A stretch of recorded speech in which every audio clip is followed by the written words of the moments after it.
ਬੀਬੀ ਮੈਨੂੰ ਦਮ ਕਰਨ ਆਂਦਾ ਸੀ, ਟੁਰਦਾ ਫਿਰਦਾ ਸਾਡੇ ਘਰ ਆ ਗਿਆ ਤੇ ਮੈਨੂੰ ਨੇ ਦਮ ਕੀਤਾ। ਇੱਕ ਦਿਨ ਦਮ ਕਰਕੇ ਤੇ 1200 ਰੁਪਇਆ ਲੈ ਕੇ ਮੇਰੇ ਕੋਲ ਗਿਆ। ਦੂਸਰੇ ਦਿਨ ਫਿਰ ਆ ਗਿਆ। ਭਾਬੀ ਮੇਰੀ ਨੂੰ ਵੀ ਦਮ ਕੀਤਾ ਸੂ ਤੇ ਮੈਨੂੰ ਵੀ ਕੀਤਾ ਸੂ।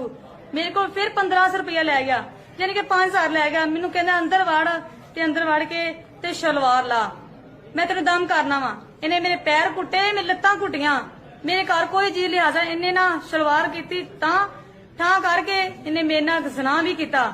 ਅੱਜ ਤੋਂ 15 ਦਿਨ ਪਹਿਲੇ ਬਾਅਦ ਚ ਫੋਨ ਕਰਦਾ ਰਿਹਾ ਹੈ, ਮੈਨੂੰ ਕਹਿੰਦਾ ਹੈ ਕਿ ਮੈਂ ਤੈਨੂੰ ਨਾ ਮਾਂ ਬੱਚੇ ਦੀ ਬਣਾ ਦਾਂਗਾ ਤੇ ਮੈਨੂੰ ਮਿਲ ਜਿੰਨਾ ਤੂੰ ਮੈਨੂੰ। ਇਹ ਦੱਸੋ ਕਿ ਤੁਸੀਂ ਕਾਹਦਾ ਦਮ ਇਹਦੇ ਕੋਲ ਕਰਵਾਉਂਦੇ ਸੋ? ਮੈਂ ਨਾ ਬੇਲਾਦ ਸਾਂ ਤੇ ਮੈਂ ਲਾਦ ਵਾਸਤੇ ਦਮ ਕਰਾ ਸੀ। ਅੱਲਾ ਮੈਨੂੰ ਲਾਦ ਦੇ ਕੇ ਤਵੀਜ਼ ਧਾਗਾ ਕਰਦਾ ਸੀ।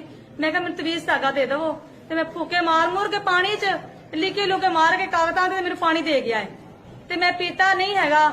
ਮੈਂ ਇੱਕ ਦੋ ਵਾਰ ਪੀਤਾ ਹੈ, ਮੈਂ ਨਹਾਤੀ ਵੀ ਉਹਦੇ ਨਾਲ, ਪਾਣੀ ਮੈਂ ਜ਼ਾਇਆ ਕਰ ਦਿੱਤਾ ਹੈ। ਫਿਰ ਇਹ ਫੋਨ ਤੇ ਮੈਂ ਦਮ ਕਰਨਾ ਸ਼ੁਰੂ ਕਰ ਦਿੱਤਾ ਹੈ।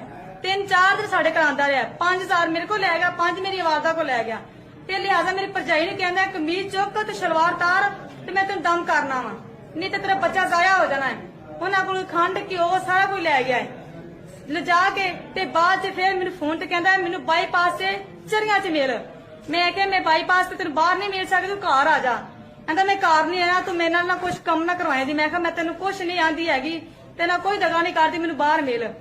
ਮੈਂ ਬਾਹਰ ਨਹੀਂ ਮਿਲੀ ਹੈਗੀ, ਲਿਹਾਜ਼ਾ ਮੈਨੂੰ ਕਹਿੰਦਾ ਤੈਨੂੰ 5-7 ਤੇ ਨਾ ਜ਼ਨਾ ਕਰਾਂਗਾ ਤੇ ਫਿਰ ਤੈਨੂੰ ਬੱਚੇ ਦੀ ਮਾਂ ਬਣਾ, ਤੈਨੂੰ ਹਮਲ ਹੋ ਜਾਏਗਾ।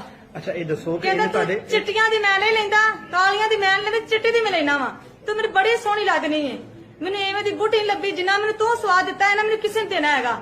ਲਿਹਾਜ਼ਾ ਮੈਂ ਬੜੀ ਮਜਬੂਰ ਆ, ਮੈਂ ਬੜੀ ਪਰੇਸ਼ਾਨ ਸਾਂ ਤੇ ਮੈਂ ਅੱਜ ਨਾ ਫਿਰ ਆਇਆ ਤੇ ਮੈਨੂੰ ਕਹਿੰਦਾ ਮੈਨੂੰ ਮਿਲ।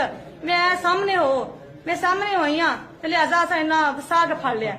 ਅੱਛਾ ਇਹ ਦੱਸੋ ਇਹਨੇ ਸਾਡੀ ਭਰਜਾਈ ਨਾਲ ਵੀ ਜ਼ਿਆਦਤੀ ਕੀਤੀ ਹੈ? ਜ਼ਿਆਦਤੀ ਇਹ ਕਹਿੰਦਾ ਸੀ ਕਮੀਜ਼ ਚੁੱਕ ਤੇ ਸ਼ਲਵਾਰ ਥੱਲੇ ਕਰ ਤੇ ਤੈਨੂੰ ਦਮ ਕਰਨਾ ਵਾ।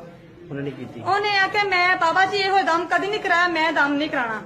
ਉਹਨੇ ਆ ਕੇ ਰੌਲਾ ਪਾ ਤੇ ਇਹਨੇ ਰੌਲਾ ਸੁਣਿਆ, ਇਹ ਡਰ ਗਿਆ, ਸਾਡੇ ਘਰ ਉਸ ਦਿਨ ਆਇਆ ਹੀ ਨਹੀਂ। ਇਹਨੂੰ ਬੜਾ ਮੈਂ ਵਸਾਂਦੀ ਰਹੀ ਆ, ਬੜਾ ਵਸਾਂਦੀ ਰਹੀ ਆ।